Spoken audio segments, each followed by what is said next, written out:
Welcome to the Moral Courage Podcast, lessons from the study of Rabbi Harold M. Schulweis of blessed memory, a podcast addressing today's trends and headlines through interviews and conversations with Jewish leaders, inspired by the works of Rabbi Harold M. Schulweis that make Jewish wisdom more accessible, inclusive, and relevant to today's complicated world. Our guests share their Jewish journeys and discuss how Rabbi Schulweis's wisdom provides inspiration and guidance to us today.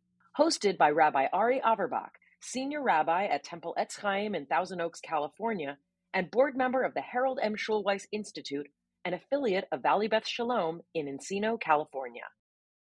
Rabbi Adam Greenwald, welcome to the Moral Courage Podcast. It's so nice to see your face. It is great to see you. It's been a long time. You are in the far reaches of the valley, and I am in the depths of Orange County, and many miles between us. Nice to see you.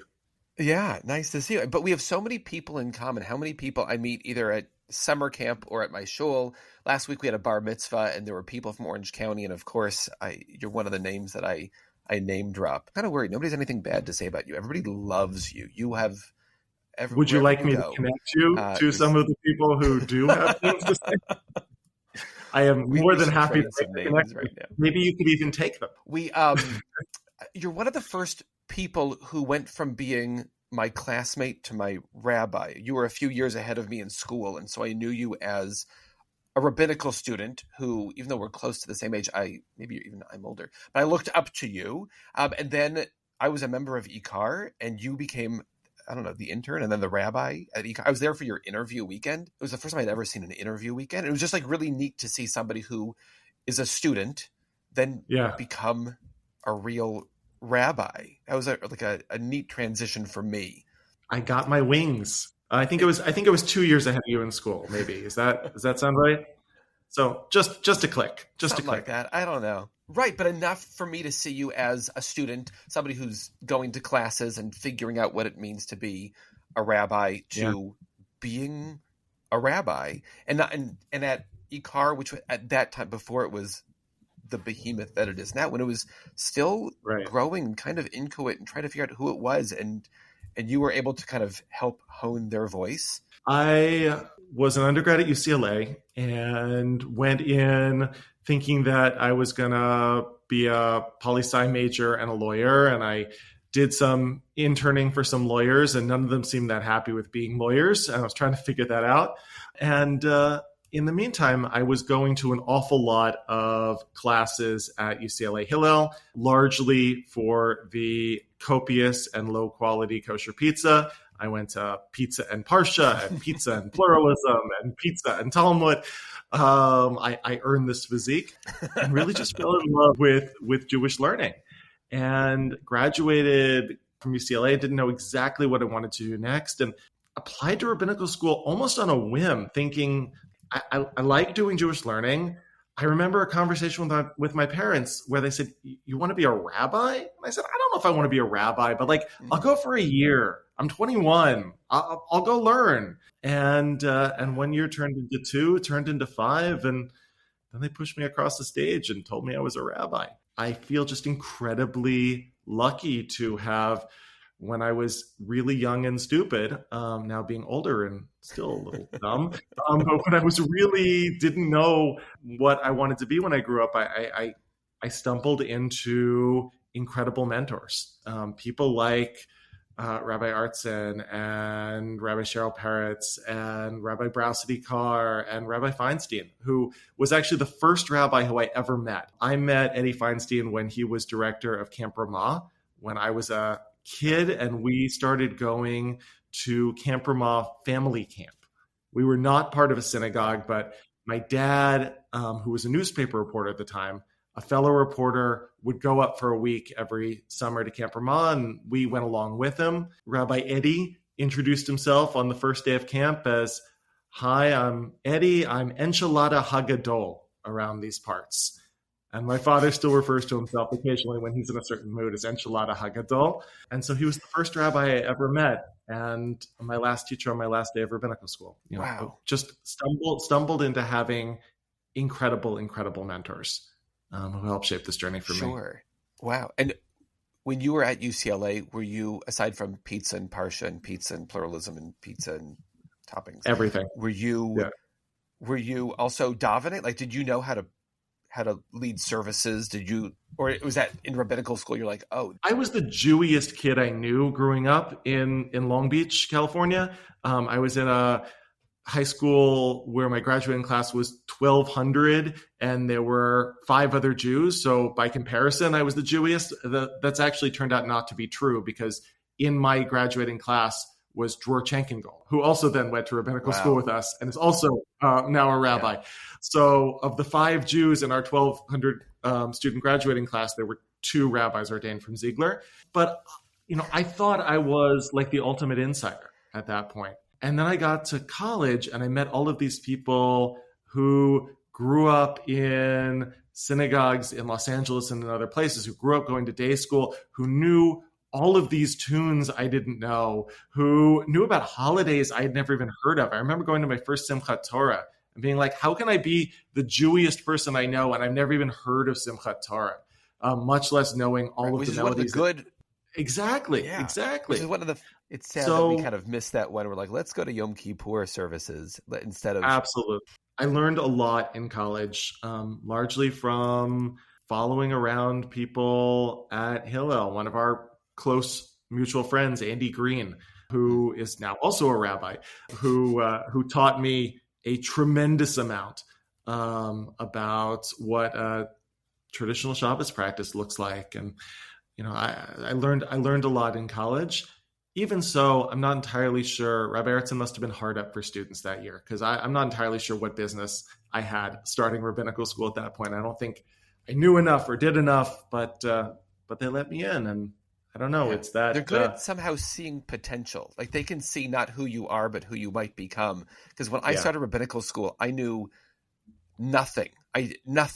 And that one of the reasons I love leading Minyan now, I don't have a beautiful singing voice, but the fact that I went into rabbinical school not able to lead Minyan, and now on the first day of school they go, we're in the middle of learning and whatever else, and they go, all right, we have to stop for mincha. Who wants to lead? I thought it was a joke. I was like, what person enters rabbinical school being able to lead mincha? And everybody in my class can do it except for me. And I'm like, okay, now I take it seriously, and I love that I gained those skills among so many others. Somehow my brain was more spongy back. All of our brains have hardened.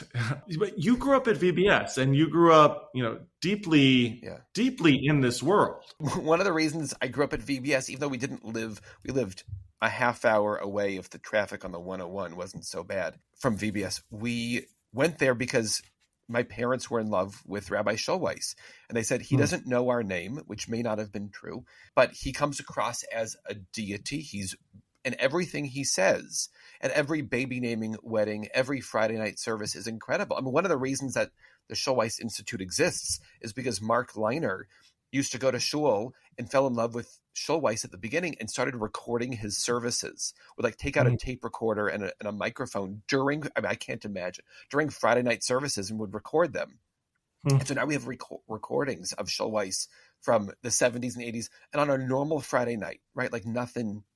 This isn't Yom Kippur. A normal Friday night, there's 1,000 people there. Wow. And he gives a sermon that's a dissertation. That's incredible and deep. And my parents found that to be moving. One of the reasons I'm a rabbi probably is because my parents brought me up at the feet of Schulweis and then Feinstein, not to mention Vogel and Margulies and so many other great rabbis at VBS. But so I was born in the Valley, and my parents moved down to Long Beach when I was maybe only 6 months old. And neither of my parents were shul-going people at all, particularly my father. But I know that in those years right before I was born, when they were living together in the Valley as a newly married couple, they went to high holidays at VBS because my father had a reverence for Schulweis. And he describes it as the first rabbi that he ever felt that way about. So I had not heard him or encountered him as a kid, but when periodically, my father would bring up these memories of having heard this extraordinary rabbi who would give these captivating and incredibly intellectually rich sermons. And for my non-shul going father, that was deeply memorable. And there have to be thousands and thousands of people with that story. What a legacy. One of my favorites is Ron Wolfson, who's, I guess, also now a rabbi. He was looking for a place to move, and he went to shul at VBS, and he goes, I need to be walking distance from this person. And so he started Synagogue 2000 and then 3000, trying to understand the future of Judaism by sitting with Schulweis. I wanted to also, you worked at Ikar, you were a rabbi there, and then you had this opportunity that you really embraced. You really changed the face of the Intro to Judaism program in LA. And so how did that come into being? Was that your desire to work with conversion? So I was ordained in 2011. I went to work for Ikar for 1 year on a fellowship that was funded by the Revson Foundation. That was before the Emergent Network came to be. Lizzie Heidemann, who went on to found Mishkan, was the first Revson fellow. I was the second one. And then Renit Sadok was the third. And then she stayed for another 15 years after that. So I worked at Ikar for a year, but I knew it was a 1-year gig. And I knew that I was keeping the pulpit warm for Ronit, who was the person destined for that job. And so, almost as soon as I started, I needed to be looking for my next thing. And just a couple months before ordination, I had started dating this girl, Anne Ramadka, who's a Jewish art curator. And she actually met my whole family at ordination, which was kind of an overwhelming experience for somebody who had been my girlfriend for like 6 weeks. But I definitely wanted to stay in LA because here we were still together. And spoiler alert, we're still together all these years later and have a 6-year-old. And so I was looking for a gig that would keep me in Los Angeles. And I sort of made a life path of saying yes to Brad Artson. We talked about before, kind of saw the potential in me to become a rabbi before I had a clear vision of that myself. And Rabbi Artson, as part of his role running the Ziegler School of Rabbinic Studies, also at that time was the supervisor over the Miller Introduction to Judaism program. And he called me in the early spring of that year I was working at Ikar and said, hey, you want to come back to school? And invited me to come and take that position at American Jewish University. And I held that for 10 years, running first the Miller Introduction to Judaism program, and then expanded to become the Moss Center for Jewish Journeys. That program I didn't start. The program had been in existence since the mid-'80s, but got the opportunity to scale it up a little bit, to take it from a class that we were offering to a couple hundred people a year to a curriculum that got franchised all around the country, and synagogues all around the United States are teaching it. And now, with things having moved online, I'm really spurred forward by the pandemic and then carried forward even further by Rabbi Tarlin Rabizadeh, who took over from me 3 years ago. The program is now reaching 600, 700, 800 people all around the world every year through its classes, and thousands more through the synagogues that are using the curriculum. It's pretty amazing to see how it's grown, and such a privilege to get to be a part of it at that time that it was kind of shifting focus from being a local community class to being part of how the conservative movement approaches welcoming people into the Jewish tent in a broader and bigger way. I loved that work. I was really surprised when I got to my first pulpit, which was in Chicago in the suburbs. And the book that they used was the book that you put together. I think it was On One Foot. Yeah.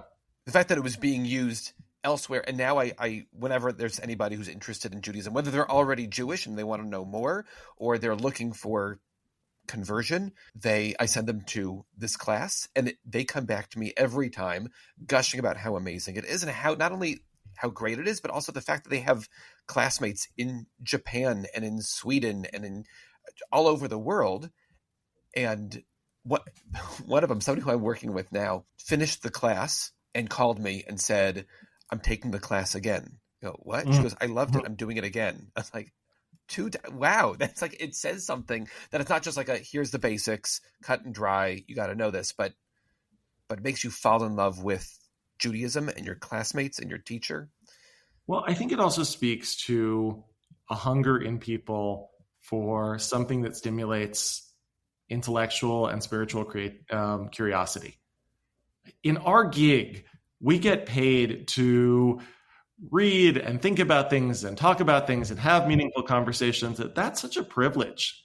It's such a rare thing to get to have the opportunity day in and day out to encounter new ideas and new perspectives. Most people don't get that in their work, and I just found in running these classes all these years, and I teach the intro program in my community in Orange County, and I'm actually teaching an online class for AJU right now. I just started yesterday, in fact, or Sunday, teaching that class for AJU.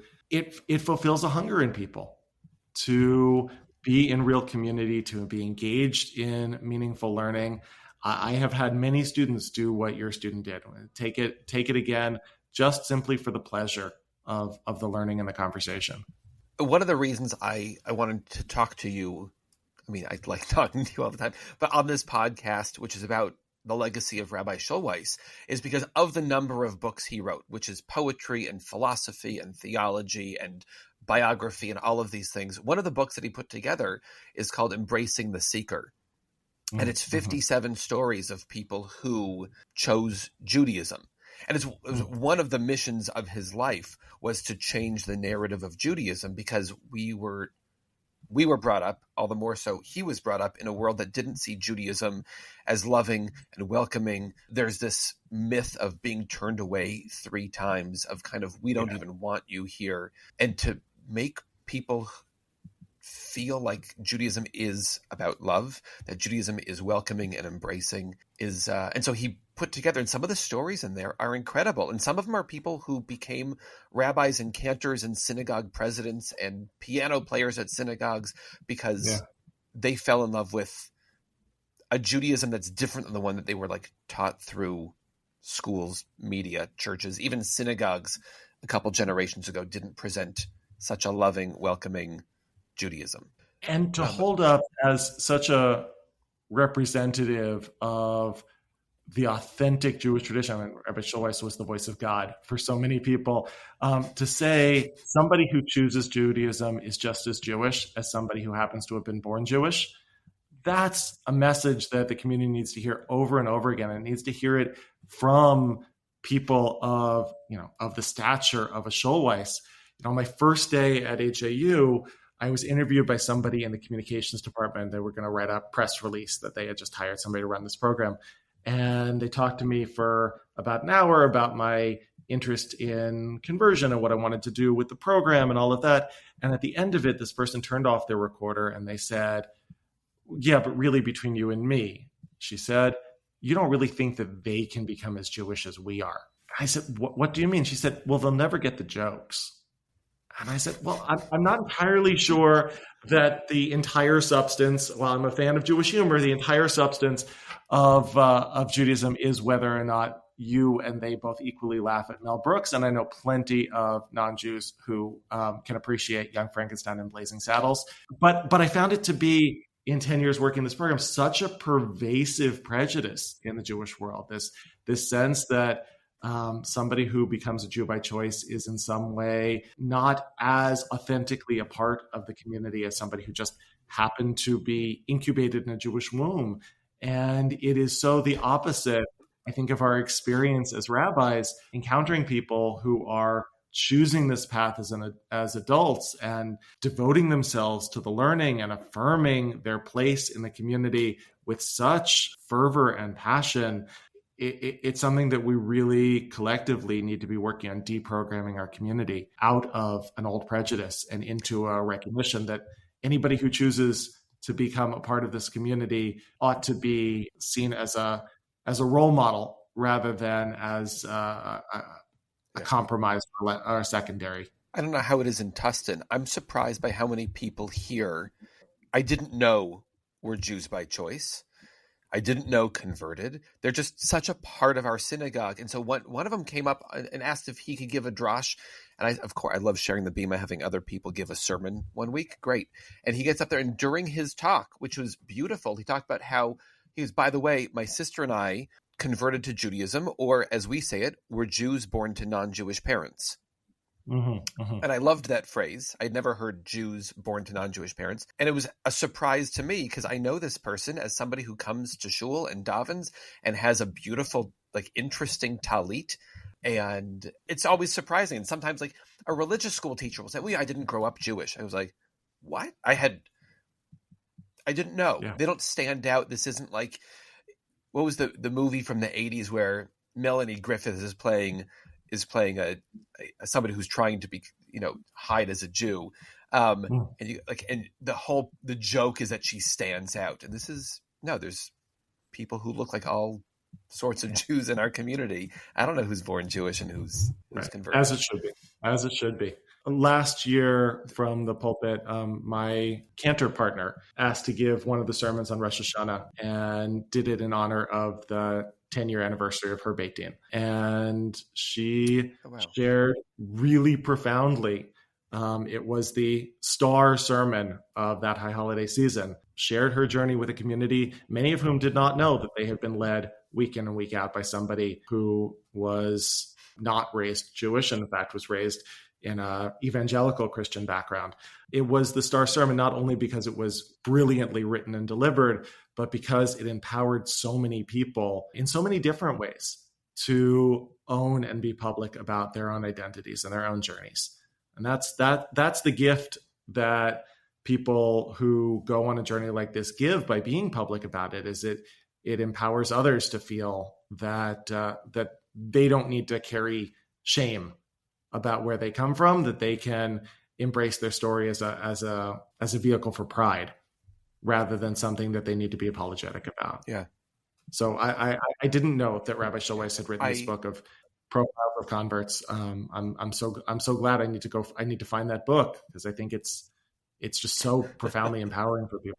I'm going to read a poem that he wrote, because I think this is a powerful poem. I know he wrote a lot of poetry and actually a lot on this topic. And so I'm going to read this one because I just think it's so beautiful. It says, "Our sages taught, you who come of your own accord into our family of faith are dearer to God than all the assembly of Israelites who stood before Mount Sinai. Had they not witnessed the thunder, lightning, quaking mountains, the sounding of trumpets, would they have accepted the Torah? You saw no opening of the heavens, heard no peals of thunder, felt no earth moving beneath your feet, but of your own will came to trust in God. Join our family once with our fate and purpose to bind the wounds of the afflicted and raise up the fallen. Can anyone be dearer to God than you, who come to us knowing the history of our oppression, the residual forms of harassment in our own time, the record of inquisition, pogroms, concentration camps, crematoria, came to us. We honor the courage of your heart and the compassion of your soul. You who enrich our family are blessed by us." And I like everything with children. And I really like this. And I think about the people who go, you'll never be the same, that you won't understand the humor, or you don't have your Bubby's Kugel recipe, and so therefore you're not really Jewish. Like whenever I'm working with a conversion student, I sometimes say, half jokingly, but half seriously, like, you've read the news in the last 2,000 years, right? Like, it's not easy to be a Jew, and you are choosing this path. And they go, yeah. I go, that's just incredible. And then once you go into the mikveh, once the Beit Din signs off on this, you are as Jewish as anybody. And so you don't need to prove it to anybody. If anybody asks if you're Jewish, it's your story. You can say, yeah, I chose Judaism because I was brought up not Jewish. Or you can just say, yes, I'm Jewish, period, end of sentence. And you could become president of the synagogue, rabbi, cantor, weekly Torah reader, Stam Jew in the pews. But they probably know more after taking that class than most of the people who grew up Jewish, because the people who grew up Jewish a lot of them stopped going to religious school after 7th grade. And so they don't know adult Judaism. And here's people who really do. Well, not to get all rabbi-ish, but there's a discussion. There's a discussion in a Jewish legal source in Tosafot, commentary on the Talmud, that is commenting on a particularly ugly line that's in the Talmud that says that converts are as difficult for the Jewish people as like a scab or a sore. It's an ugly line. There's all this discussion, like, what are they talking about? And there are a couple of, commentators who say, well, they're problematic because they don't know our ways as well as we do, and they might make mistakes or might lead people astray. And then there's this voice that pops in, and I'm forgetting the name of the rabbi in the commentary, who says, no, you all have it wrong. It's not that they are going to do things less well than the rest of us, but rather that a convert holds up a mirror to somebody who's born Jewish and asks, would you make the same choices I made? And that can, for people, can be a painful question, right? Because in looking at somebody who elects to be Jewish, those of us who just happened to be born to somebody Jewish, if we're paying attention, need to ask ourselves the question, would we have the courage to opt in? Would we have the courage, as you said, knowing the news for the last 2,000 years, to say, yeah, I'm here in the way that you have? And it's not so easy to look in the mirror. And it raises questions for people about an identity that they weren't forced to reckon with, and that they can, maybe fall back on, yeah, I've got my Bubby's Kogo recipe. Great, you've got your Bubby's Kogo recipe, but in what way have you taken seriously your own Jewish identity? Is a provocative question. So I love that voice, and I have seen that so very, very many times, in which that is one of the gifts that Jews by Choice offer, and it is a challenge and an invitation to those of us who are not privileged as they are to have taken that step, like to ask us, would we? I know this is maybe a political question, but is there a book that you recommend to people, either non-Jews who want to learn about Judaism and say, I'll take the class, or while I'm taking the class, I want to read a book, or even somebody who's born Jewish their whole life, but all they have of Judaism is Bobby's Kogo recipe and Mel Brooks movies? Is there a book that you recommend to them, saying, I love the book that came out a few years ago from Sarah Hurwitz, Here All Along. It's an amazing book. Sarah Hurwitz, who was the chief speechwriter for Michelle Obama, and born Jewish, but went and took an Introduction to Judaism class as kind of a break from this incredibly intense political world that she was in DC. Like, let me do something that's just different from that world, and found herself reclaiming identity in a profound way. That book really, really speaks to people, and it really spoke to me. I had the privilege of being in conversation with her a number of years ago, and just moved by her authenticity. So that's a powerful book.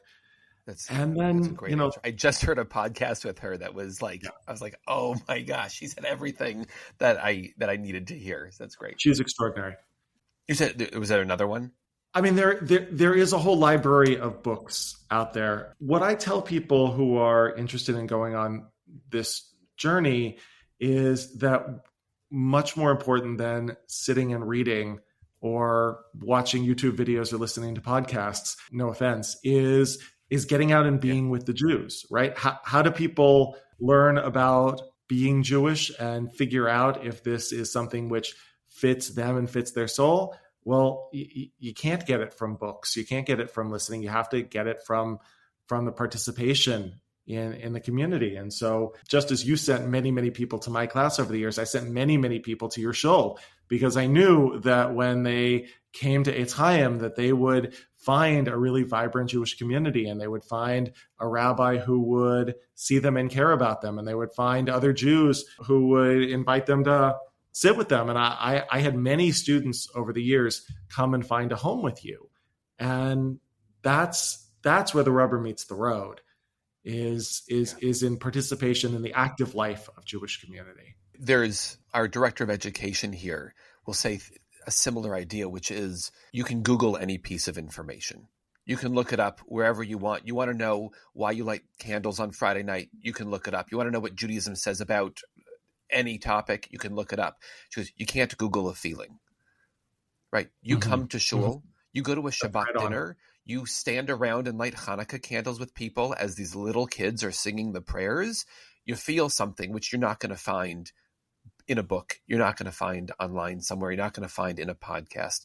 To be with people during these moments. And this is, we just, go to a Shiva minyan and you stand with people who are in mourning, and you feel, even if you didn't know the person who passed away, you feel community. You feel Judaism come alive in a way that only really, really great writers could maybe attain that. That's the Naaseh v'nishma thing, right? In the Torah, when God gives the Torah to the people and the people say back, Naaseh v'nishma, we will do it and we will understand it. And I'm telling you this, but you know this just as well or better than I do, right? The rabbis say, shouldn't it be the other way? Shouldn't it be you'll understand it and then do it? That's the normal way of things. You read the manual and then you do the thing. Well, that works for little things. That works for how to program your Roku, or you read the manual and then you do the thing. But for big things, you do them, and in the doing, you come to understand them. Nobody really learns how to parent by reading a book on parenting. You learn how to parent by having a little screaming human that you have to keep alive. And Judaism too. Like, you don't learn to be Jewish by taking my class. You learn to be Jewish by doing and living Judaism in all the ways you just described. And those feelings then lead you into the understanding. And it's amazing that it's part of the program is to get out there, find a rabbi who you can work with, because you're not going to learn this in a classroom, especially on Zoom. You'll learn the basics. Go and find somebody, find a community, go to shul. It's beautiful. You're doing incredible work. And so thank you. And thank you for, being you. I love when I run into people and I have somebody in Tustin in Orange County who I can recommend. I don't know if I said this to you before. The story is, I don't know if it's true, my great-grandparents were the first Jews of Orange County. The first. Who knows? But like in 1950-ish, I don't need to go into all the details, but my great-grandmother of blessed memory moved out to Orange County and started a synagogue that became Beth Shalom over in Santa Ana or so. And so there used to be like pictures of her and my great aunt and my grandmother on the wall, and it was kind of neat. And similar to you in Long Beach, my dad and my aunts were like the only Jews at their elementary school. They had to explain. They would go to my grandparents' house in like first grade to see what a Chanukiah looked like or whatever else. And so it's amazing to see that the Jewish community there has grown. There's day school, there's JCC, there's just so much going on now. 3-day school down here. And Beth Shalom that your family helped to found is actually just down the block from where we live. I pass it all the time. And they just hired a new rabbi who is himself a Jew by choice. Oh. And a lovely man to get. Yeah. So that community is going strong. I wonder if the pictures are still up. Yeah. I'll have to go and make a field trip one day. I like to end the conversation here with asking, is there a text that you're struggling with studying, something you came across recently or has been on your mind for the last 20 years that's a go-to for you? Last year, I taught a class for my community on Heschel's The Prophets. And we met every Wednesday night on Zoom, and it was open both to my community in Orange County and also opened it up to alumni of the Intro to Judaism program. So I had about half and half students from my synagogue and half students who I learned with over the years. And I kind of thought I'd get a dozen or so who would come together to do this. And I had more than 100 sign up for this class. I think it's a sign of the times that people really wanted to have this space to talk about what does Judaism have to offer in times when it feels like the world is on fire. And the prophets were figures who first articulated this idea that when the world is on fire, you run towards it rather than away from it. That to be a religious person is to be awake and aware and engaged and to care. It was really so moving over the course of 9 months this class ran to every week get together with people and feel like we were getting our consciences stirred, our collective conscience stirred, and our sense of our own agency, because that's so much the message that came through the prophets, that we have tremendous agency tremendous freedom to be able to make the world into the world that God wants us to make it. Falling back on a sense of voluntary helplessness is a sin. And it was really, really quite powerful to come together in that way. And it yielded a Rosh Hashanah sermon.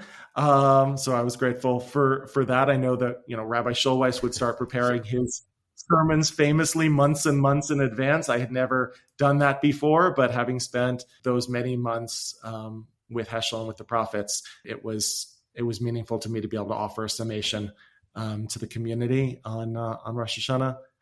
And now I'm figuring out what with the holidays just now in the rearview mirror, what I want to turn to next and invite the community together to study around, whether it's going back to Heschel or whether it's looking at some other source of wisdom.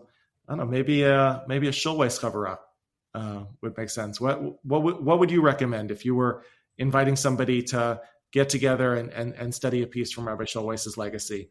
What do you think is rich fodder for conversation? Everything. Most famously for those who can't believe. But if you're already dealing with people who are bought in, who are already there, he has a book of, I think it's called You'll Understand When You're Older, that I think is it was like never officially published. It came out maybe even posthumously. That's interesting. Or if you want to struggle with theology, conscience, the duty to obey and the duty to disobey, and in a world that is falling apart, how do you know who to listen to? How do you know when to step out of line? How do you know when to stand up against a regime, person, something you don't agree with? There's, different ways to go. We could, we'll brainstorm on that. That'd be a beautiful class to teach. I know that AJR is starting a Schulweis class. Maybe this semester.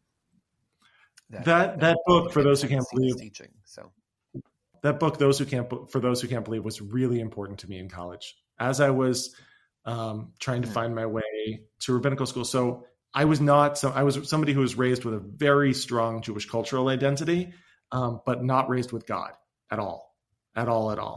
And part of my struggle in thinking about how to continue on with my Jewish learning was, is it authentic for me to do this as somebody who does not have an innate faith? And Rabbi Schulweis's language, particularly the language of predicate theology, was really important to giving me permission to feel that I could be authentically a part of this tradition that I was falling deeper and deeper in love with, and not see God in the limited or narrow ways that I thought God needed to be seen.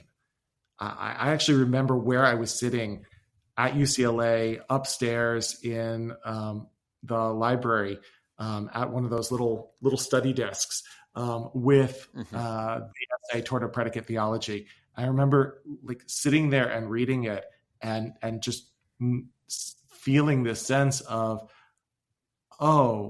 how I understand the connection between these profound values and this tradition.